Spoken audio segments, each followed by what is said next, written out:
When I researched and understood all of the ways that politicians, legislature has taken to disenfranchise voters, I was a bit overwhelmed.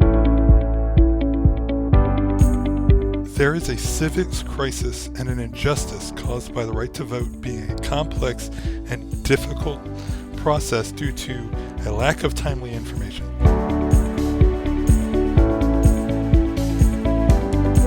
The IBM Call for Code for Policy and Legislation Reform has developed a solution to support the voter experience that focuses on addressing the key areas of voter suppression, such as voter registration, voter ID laws, voter registration restrictions, voter purging, felony disenfranchisement, and gerrymandering, all of which are contributors to disenfranchising minorities and people with disabilities.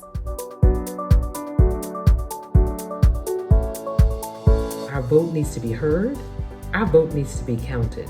And this application is going to allow for disabled, Black, elderly, disenfranchised in some way or another to come to one place and find the answers to help them be able to be heard.